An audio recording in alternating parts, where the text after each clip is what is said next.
You're finally here. You finally arrived. You've at last found the one place which holds the answers to the questions of the ages. You're excited. Your heart palpitates. Is it real? Can it be true? You're understandably hesitant, yet determinedly hopeful. That is good. Your faith in such matters will be rewarded. You'll not find pat and cliched answers here. No! Here is a place of clarity, of definition, of explanation, of truth. Here combines science and religion, removes tradition and replaces it with fact. Here the universe is holographic, yet tangible, ethereal, yet substantive. Here is a place where time is understood as atemporal. Here there is harmony amidst chaos. Here is where the darkened glass is finally cleared. Here is where you'll find the answers to all the unanswered questions which stretch across the cosmos. And you are across the cosmos for the next hour. I am Chase Rockwell, and I am your host. I am joined once again in studio by my co-hosts, David Cameron, Mark Wilson, and Lou Rogers. How are you all doing today? We have got an interesting show, and I'm going to start it right off with this clip because it will more or less set the tone, the attitude of where we're going to be going today. The soundest way to raise the revenues in the long run is to cut the rates now. And the reason is that only full employment can balance the budget, and tax reduction can pave the way to that employment. The purpose of cutting taxes now is not to incur a budget deficit, but to achieve the more prosperous, expanding economy which can bring a budget surplus. These aren't new ideas. They're the same policies that led us into this recession. They won't create jobs. They will kill them. They won't reduce our deficit. They will add $1 trillion to our deficit. The worst deficit comes from a recession. And if we can take the proper action in the proper time, this can be the most important step we could take to prevent another recession. That is the right kind of a tax cut, both for your family budget and the national budget, resulting from a permanent basic reform and reduction in our rate structure, a creative tax cut, creating more jobs and income, and eventually more revenue. And of course that was President John F. Kennedy contrasted with President Barack Hussein Obama. And their wildly different views with respect to taxes. So today's show is on the IRS in celebration of the April 15th tax day looming, which will include the penalties for those who did not sign up for Obamacare. A debacle that was handed to us as not a tax and then sold to us by Chief Justice of the Supreme Court, John Roberts, as a tax. Where are we going with this? The Internal Revenue Service. Most anyone who has ever held a job starting from their teens is aware that this is an entity which exists and takes their money. What we really don't know is why. The IRS is the world's largest collections agency. This is a federal-level agency whose only function is to take money earned by the citizens of the United States in order to pay for the operation of the federal government and its defense. That may seem like a rather simple definition and description, but essentially, this is the only job of the IRS.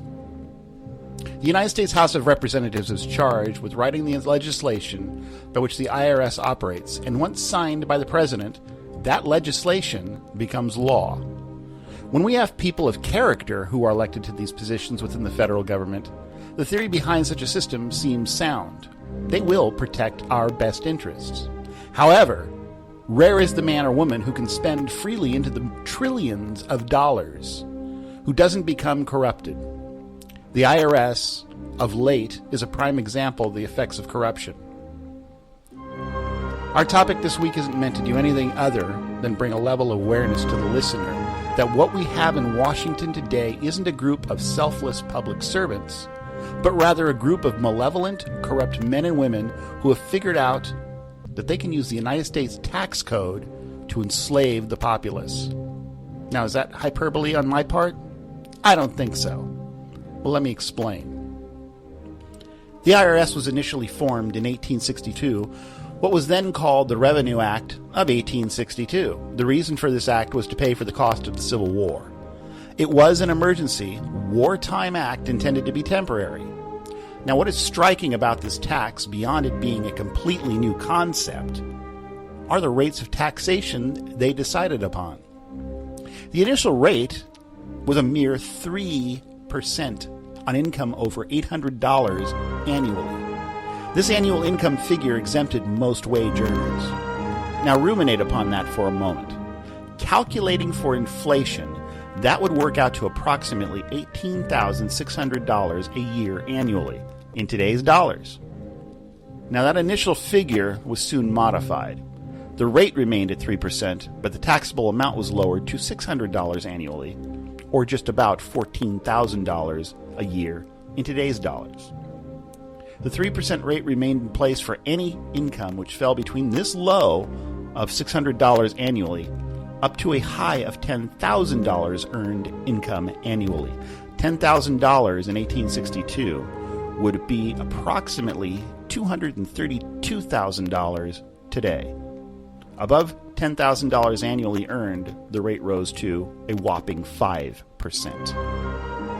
As the war dragged on, the rates were changed again. In 1864, the rate raised from 3% to 5% on income between $600 annually and $10,000, and to 10% on income above $10,000.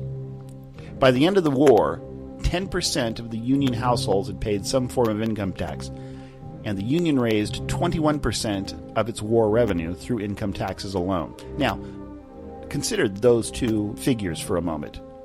Only 10% of the Union households ended up paying any sort of taxes at all. And of those taxes, the Union raised only 21% of its war revenue through income tax. Everything else remained business and property taxes. In 1872, something monumental occurred, which should surprise anyone who has ever been forced to pay taxes, and, might I add, anyone who's ever seen a governmental bureaucrat agency. This event was so shocking that if it were to happen today, no one would believe it. That's the truth. No one would believe it. There would be riots in the streets. Al Sharpton would be screaming racism to anyone who would listen, so loud and so long he'd lose his voice. That alone should give people a reason to trumpet what they did back in 1872 today in 2015. That's racist! What happened in 1872? Congress allowed the temporary wartime taxation of income to expire. But wait, it gets even better. In 1894, Congress attempted to reinstitute income tax once again and wrote legislation to that effect. However, the federal government was quickly sued, with the case landing at the United States Supreme Court. The court quickly declared that the income tax of 1894 was, unconstitutional. Now, having lost this case, the federal government suddenly found that they had to scramble to raise some money. That all changed, of course, by 1906. Theodore Roosevelt, a political progressive, was in the middle of his second term by that point. Roosevelt was of the belief that tax reform was necessary. And by the time Woodrow Wilson was elected in 1912, the modern IRS became fait accompli. Yes, Wilson was a Democrat and a progressive liberal who set about to remake the image of the United States on the world stage. Like Barack Obama, Wilson did not regard the United States as exceptional in and of itself, just like Greece is exceptional, and Great Britain is exceptional, and fill in the blank. He started at home, and within a year of his election, the 16th Amendment to the United States Constitution was ratified. In brief, the amendment states, "The Congress shall have power to lay and collect taxes on incomes, from whatever source derived, without apportionment among the several states, and without regard to any census or enumeration." In 1913, only those who earned over $3,000 annually were required to file taxes. Now, that $3,000 figure would be just a bit over $70,000 earned annually in 2015 dollars. It didn't matter. The Pandora's box had been cracked open, and over 100 years later, it hasn't come close to being closed again. But what happened to us as a people? How could we go from having public servants in Congress who could recognize that the usefulness of a tax on people's income, while perhaps necessary in an emergency situation, was not an appropriate means to generate revenue in peacetime and allow such a law to expire, which is exactly what they did in 1872. Where are such people in government today? Where indeed?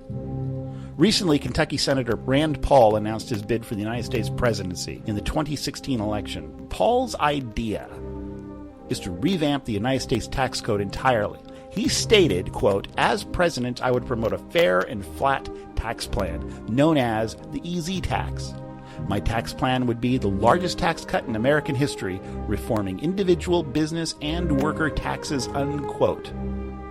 Now, the big idea behind a flat tax: move from an income tax system with many rates to one single rate right across the board. Kill all but a few tax breaks and make all investment income tax free. Generally, the goal is to only tax money once, instead of taking a bite after bite after bite after bite after bite, which is what right now the federal government does to people. So either it's earned, or when it's withdrawn after being deposited or invested, it's taxed. Not one after another, after another, after another, and ad nauseum. You understand what I'm saying? Not all flat tax proposals are alike, however. They can differ in how high they set the rate, how big of an income tax exemption they allow for all filers based upon family size, how many other tax breaks they include, and whether they eliminate payroll and estate taxes, etc., etc., etc. Okay? And that's the problem with a flat tax, is that essentially you haven't really done anything. The single flat tax rate Rand Paul proposes would be 17%. Remember that when the initial tax rate was conceived in 1862, it was a mere 3%. Later in 1913, you could earn up to $70,000 annually in 2015 dollars and not even have to file as you were regarded as having earned too little. So keep that in mind when you're looking at the Rand Paul reform with this flat tax of 17%. Rand goes on. Paychecks. Individuals would pay 17% tax on wages and salaries. The net effective rate they would pay almost certainly would be lower, assuming they are allowed to take an exemption, which is typical under a flat tax. For example, say you gross $100 in income and get an exempt of $20. You'd only pay 70% on the $80 that remains. That works out to just $13.60, or just 13.6% of your gross income. Does Rand's plan stand a chance in passing Congress when we are running an $18 trillion debt? Does Rand's plan stand a chance when we have feckless politicians who have no idea what public service means, who passed an odious national health care plan, which is fiscally unviable by every metric applied to it? Another Republican candidate has proposed the IRS be abolished altogether.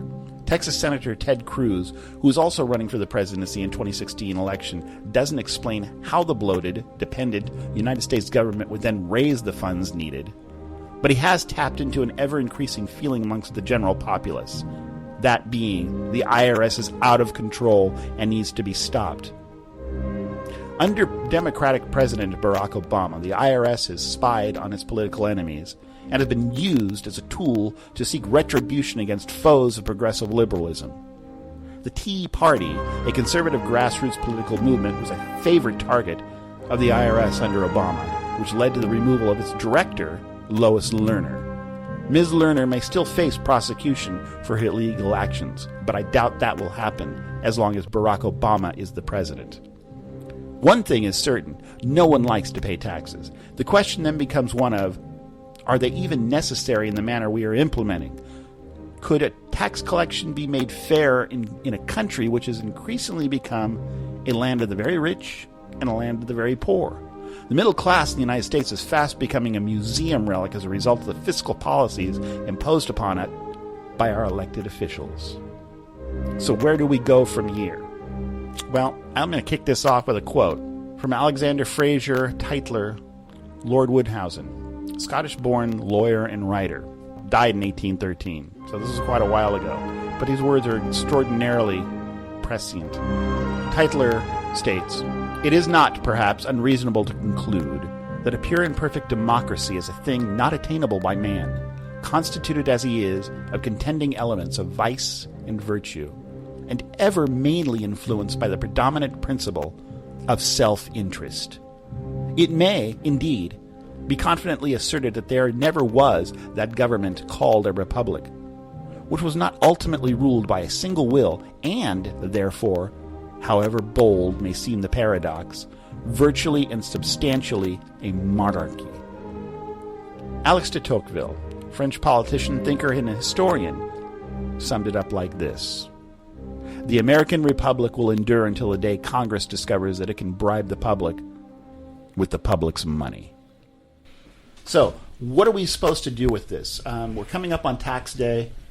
People are filing their taxes if they haven't already. Most of those who don't pay taxes, and we're expecting a big fat refund, even though they don't pay taxes because of the various perks that we've got written into the law right now, have already received their checks and have spent it on whatever the hell it is they spend it on. For the rest of us, what do we do? How do we change this? Does Rand Paul's idea of a 17% across-the-board flat tax resonate with anyone here? Well, first I'd like to start with something that this whole topic that has shown us a historic view of what happens when you open the door to something. Yeah, in the early going it got closed, but eventually it got opened, and it's open to stay. How are we going to get rid of it? What changes are we going to make? You're talking about a flat rate tax. Yeah. And well, Rand Paul is. I'm not necessarily on board with that. Well, the point is, I don't know how it's going to be written, how it would affect me, but I know in my tax situation, I don't believe I've ever paid over 10%. I may be in a higher tax bracket, but with all the deductions, when it comes right down to it, I've never paid over 10%. Yeah, and that's most people's assertion, is that why do I want to pay a 17% flat tax if right now with all the little jury rigging and stuff, I can melt that down to 10 or less, or maybe nothing at all. And primarily what Rand Paul is trying to get away from is this convoluted tax code we've got. The tax code in 2014 spanned over 70,000 pages. 70,000 pages, okay, for a tax code. Contrast that with the United States Constitution, essentially our rule book, with all of its amendments and everything. The United States Constitution is 4,543 words total, including all the amendments and the signatures. It stretches 4 pages. That's it. On that, we built a country. Well, the United States tax code will be well over 77,000 pages, and probably higher than that by the next time we get into next fiscal year. And that's how our politics seem to run. We're bogged down. We've loosed children in the room, and they're just tearing the hell out of the furniture. Well, it's just like running a business.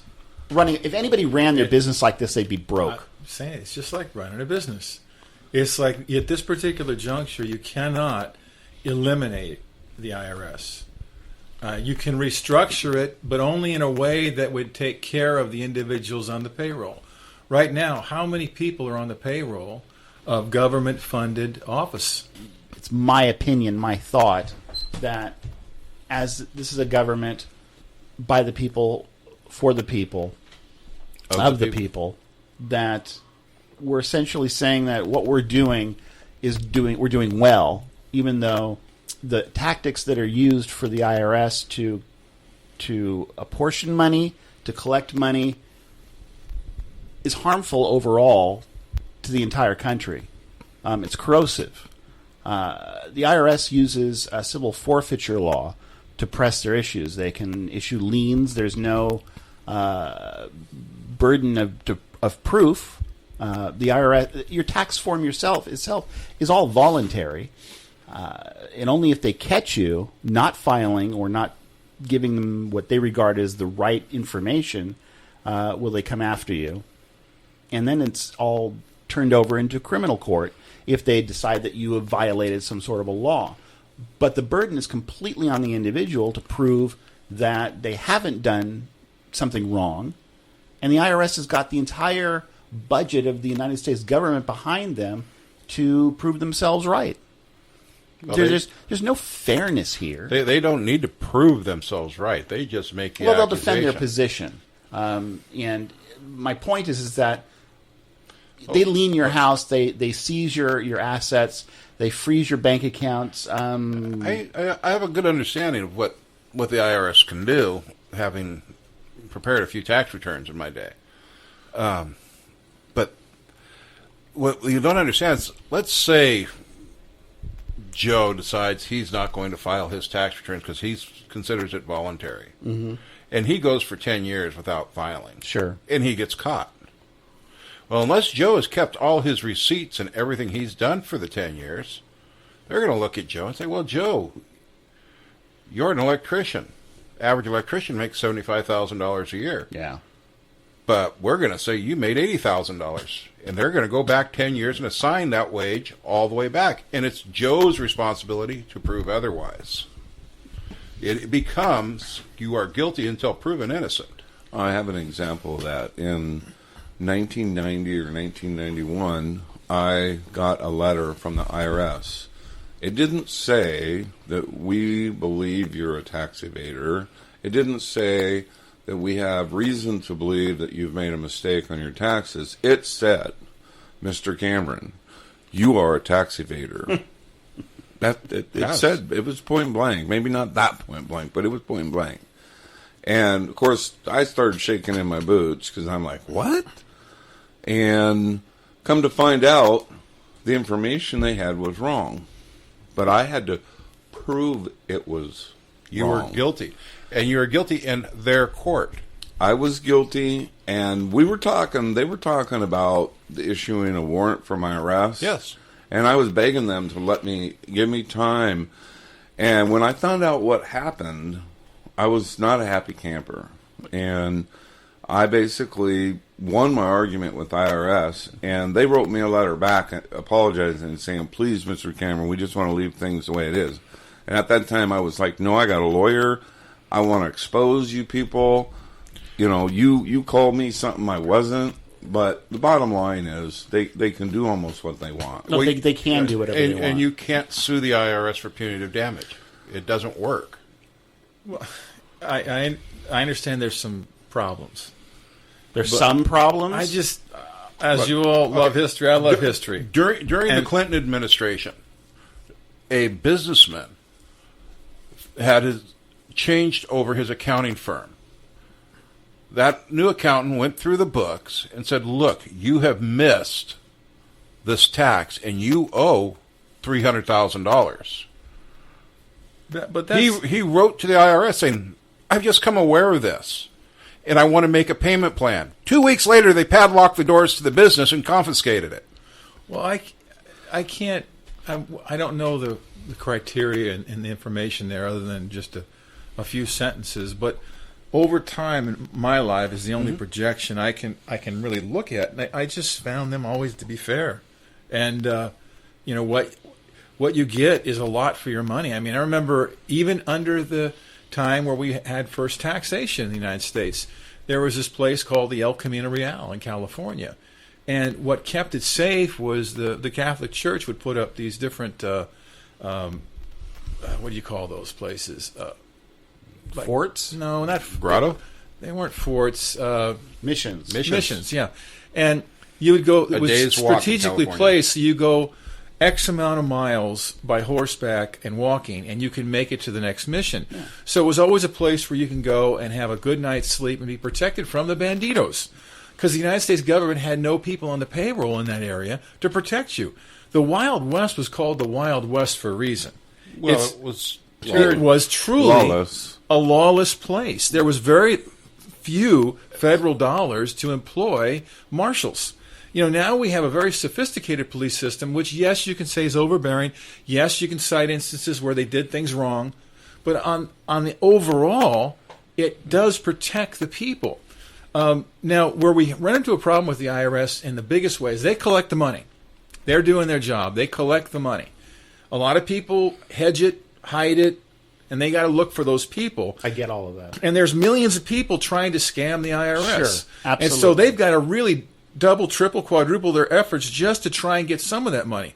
The problem where we have with the collection of money, and the reason it's so high, is because there's a lot of people getting freebies. Sure. Without paying anything into it. Understood. So you've got X amount of the populace paying taxes, and you've got an actual larger part not paying taxes but reaping huge benefits. Absolutely. So where you have this problem is we were always taught that since we are the United States of America, we help the poor. That's normal. And I agree with that. That's supposed to be voluntary. Yeah, but the problem is the poor have become a system. Absolutely. And that's where lobbyists. Now we're getting into a whole other subject. They're an actual system. And so we've got 65 million people in the United States of America. Approximately. How many people are 300 million undocumented aliens? How many people are of adult age and actually wage earners in that figure? A lot of those are children. I get it. And a lot of those are elderly. So what happens is you look at the wage earners, and then you look at the people that are getting, all kinds of freebies from the government. Sure. And you look at how many, like the food stamp program, it is in the multiple millions upon millions upon millions. Where does the money come from? A lot of it they have to print it, but a lot of it comes from the pockets of the people like us to pay the taxes. Food stamps are a wonderful resource for people that are in need. However, knowing I work with youth and so forth, it is a running joke. You go to college, you go to some place, you go out on your own, and they automatically, sign up for a food stamp card, regardless of where their situation is monetarily. Some people are really, they're honest students trying to make it, and they're starving. They're eating rice. A lot of them aren't. A lot of them are, just, hey, man, I got a card for $200. And I know people that sell their cards that month for a hit of dope or for a hit of this or for some beer or for some fun. And if it happens in our little area, it's happening all over the United States. Well, you give anybody something for free, they're going to value it as what they can sell it for. You got the pit bulls on one side, the IRS trying to collect the funds to run the government. That's their job, is to collect the funds. That is supposed to be their job. And they're going to do everything they can to collect those funds. Because sadly, we don't live in an honest world. A lot of people try and hide those funds. Okay, so they're working hard to collect them. The problem is they're being given out by politicians once they get into office. Believe me, I am not at all letting politicians off the hook in this. So what happens is like no matter how much money the IRS collects, it's already apportioned away. To the tune of $18 trillion. To the point where we can't even cover the bills anymore. No, $18 trillion. We're going to debt every year. So as much as they're... It has doubled in just the last 6 years. Doubled. How many million are out of work, doing side jobs, making money from other sources, and still taking government aid? There's approximately 93 million out-of-work people in the United States of America right now who are not being counted. How many million are working? That's almost a third. Well, if a third of them are children or more, actually it's more than children, how many are actually out there working? Well, people have to survive. Well, we print money to make up the deficit. That's already given. The point is, if you got 93 million people that aren't working, and you got how many million children? I don't know what the figures are. Someone can look that up, but I bet you it's somewhere close to that figure that are under 18. And then how many are elderly? So then you look at the burden of the people to actually pay the taxes. It's on the backs of it's actually very few. Yes, I understand that. Very and so much does everybody else. So it's not the IRS's fault. It is no. The they've IRS got to collect the money. The IRS as an entity is charged as a collections agency. That's what it is. What they are. They collect the revenue. Now, however, when you have a director, for example, of the IRS, that doesn't tell the President of the United States that, no, I'm not going to spy on this group of people for you, I'm going to report your actions to Congress, etc., or whatever, or to say, you know what, I'm not doing it, I'm quitting. Instead, she was complicit to tear down a political foe.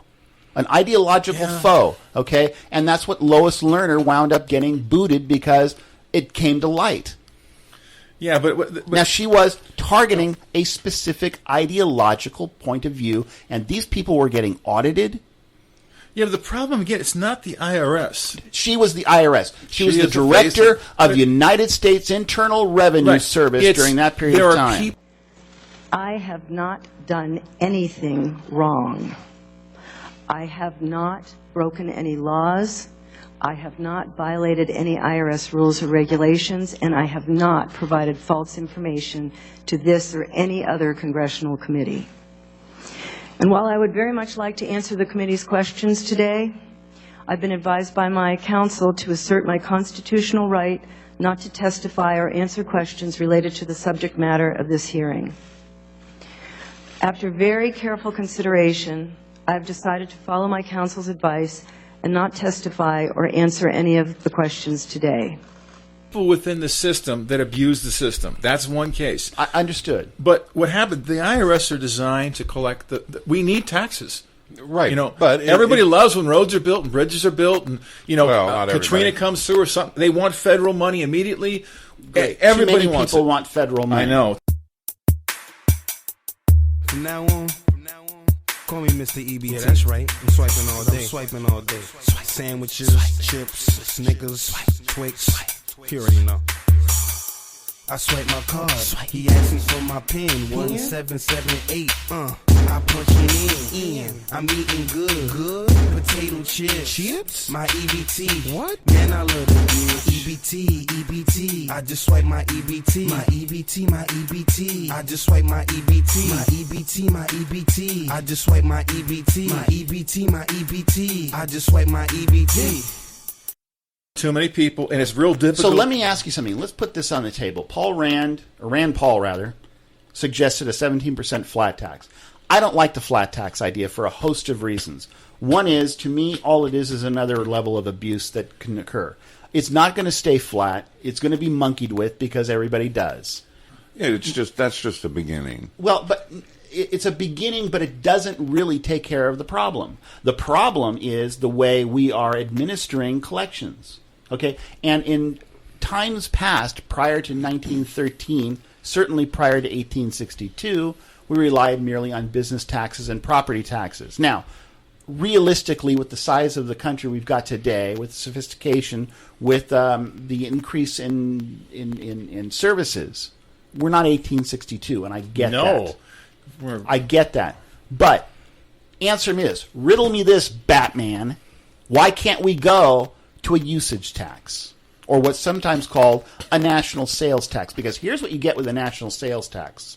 Okay? You get rid of all the other taxes. Just get rid of them. Just throw them out the door. They're gone. You implement a national sales tax. You're 10% goods and services. So every time you go down and buy whatever, you're going to go buy, I don't care. It doesn't matter. Just some goods or service. You pay your 10% tax. You paid your taxes. It's done. Okay? The businesses that are taking those taxes will, of course, have to reconcile them at the end of the year. But now we're back to a system much what it was like prior to 1913, where the IRS is dealing with professional businesses and etc. And guess what else happens? You can be Joe Schmo, dope dealer who's peddling his crack on the street corner at midnight. And guess what? You're still paying your taxes under that system, whereas today you are not. Because it's all undeclared money. There are ways that there are ways that people that are in that area can improve the system. I agree. There are improvements made. But again, the problem isn't the IRS. No, but it is what we deal with today. I mean, we can tinker with what to collect, how much to collect, when to we can tinker with these variables. The tinkering between a flat tax, a graduated income tax, and a usage tax is the difference between night and day. But the problem isn't with the taxing. The IRS is going to go with what they're told through Congress, all right? How and what to collect. The president tells them to do. Not if they don't agree with Congress. That was the whole Lois Lerner debacle. Right. They basically told Congress to stick it. Well, my point is that until the United States leadership understands how to run the United States and where to apportion the money and why and how much can go here and how much can go there. But that's us. We elected Barack Obama twice. Well, the problem is this, is that knowing that he was driving right into the iceberg. Do you know how many times that the government spending exceeds IRS collection? Every time. All the time. Every year. There isn't a time that it hasn't. So the problem is they have to be bulldogs and collect as much as possible because the government is spending far too much. Okay, but you're missing my point. My point is the IRS is an arm. It's Rocco the fixer, or Rocco the muscle. Remember in Rocky, the first movie, what did Rocky do for a living?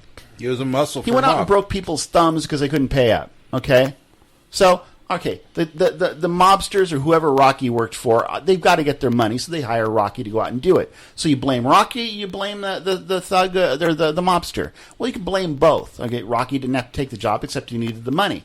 My point is that why don't we just revamp the entire system?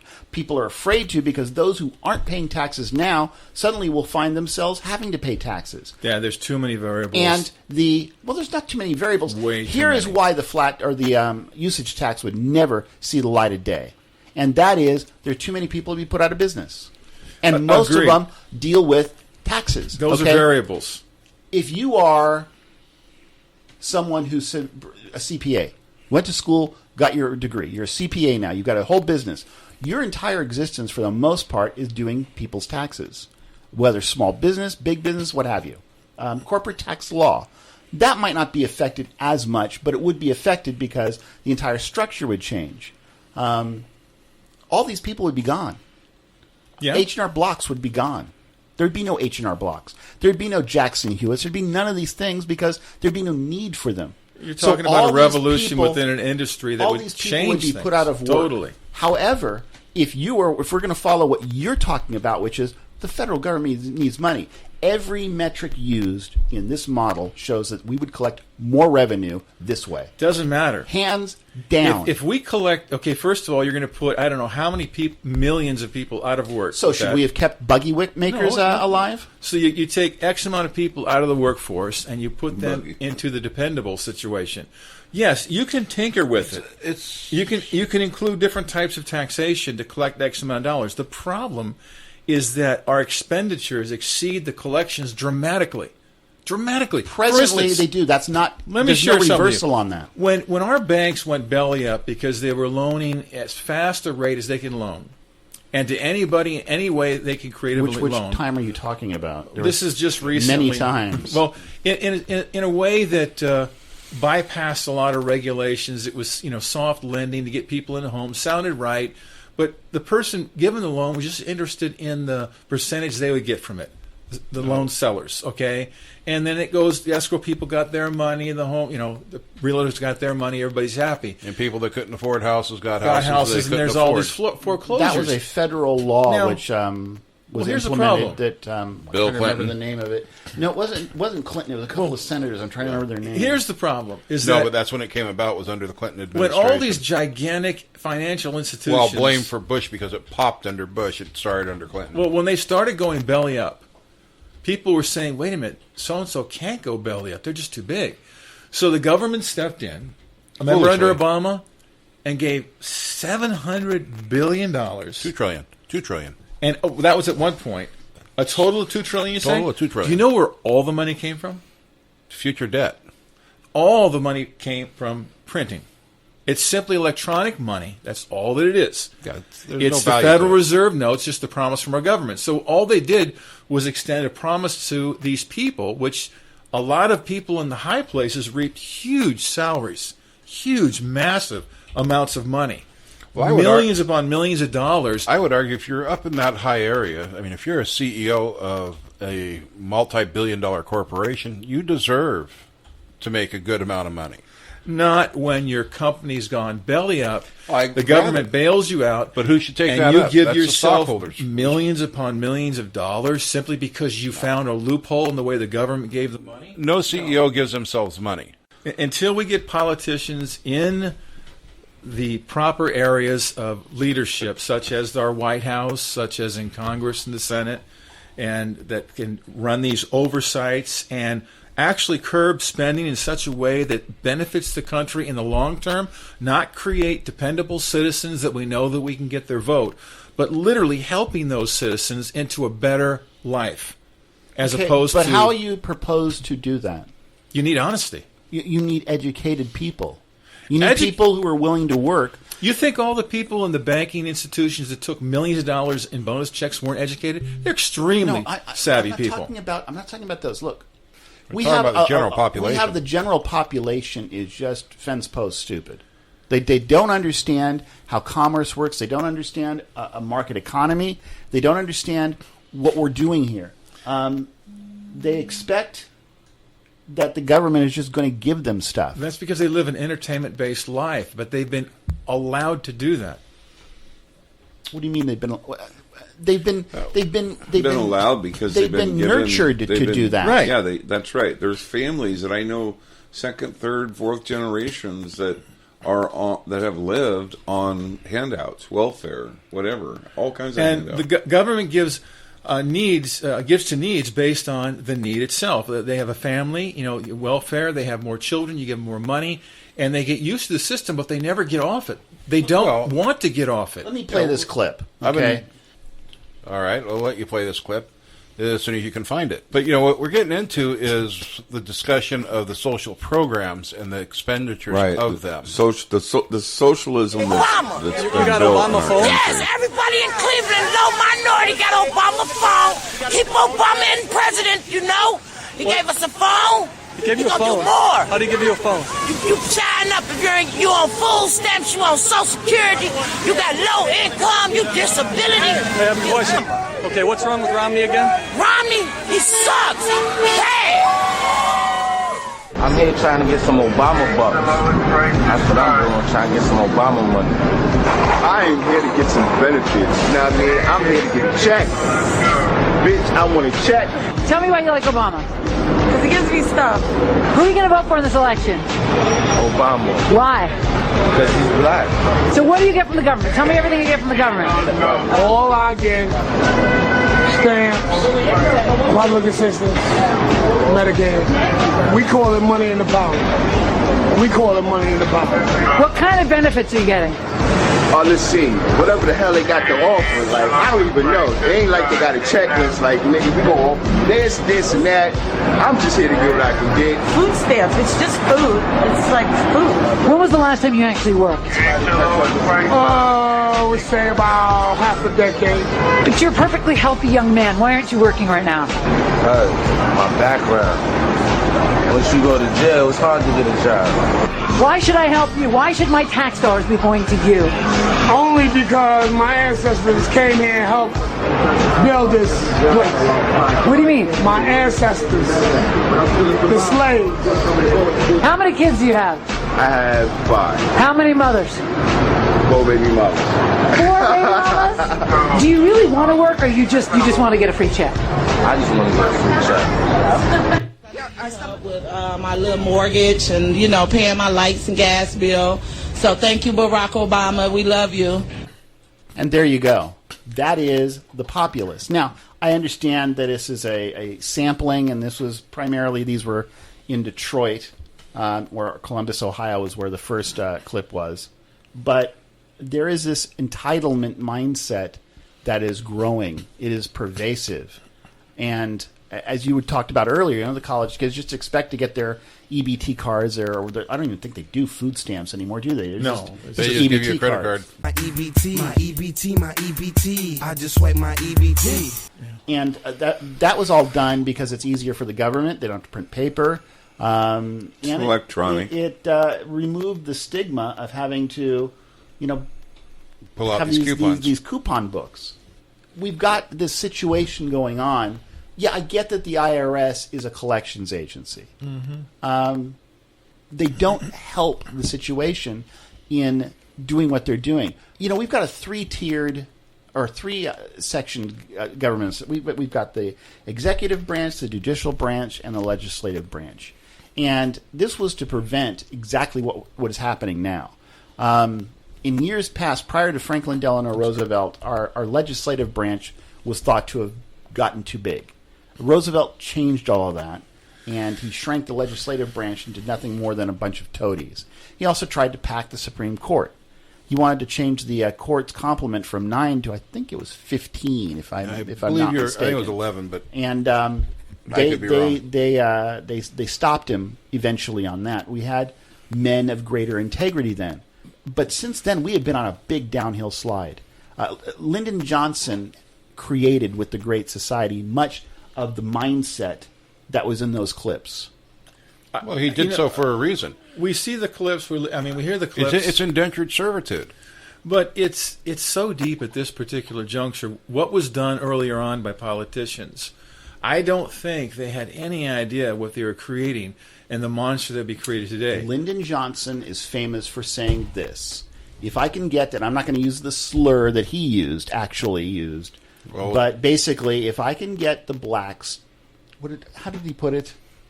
If I can get the blacks, I will have them voting Democrat for the next 200 years. And he knew exactly what he was doing. He knew. He might have known he would get their vote, but I don't think he would know. He could have known how bad our nation would erode. He didn't care. Now, today, when we look at politicians, aren't stupid. They're extremely intelligent. They see this problem. A lot of people just want the vote, and they really don't care because they have a finite life, and they'll be in term for a certain amount of years, and they'll be gone with a great retirement. Other people are really wonderful people working their butts off, in Washington or wherever, trying to do their very best. But here's the problem. How do you curb giving the money once you started giving it? Because who's going to suffer is the children, and they know that. That's why they give... Well, it's always somebody else's problem. They always give money. The food stamps, they give free medical, they give free dentistry, they give free optical, they give help on the rent, government subsidy, etc. And they realize in doing this, they're helping the lives of little children. Little children didn't ask to come into the world, in a family where there was 5 different dads or 3 different dads.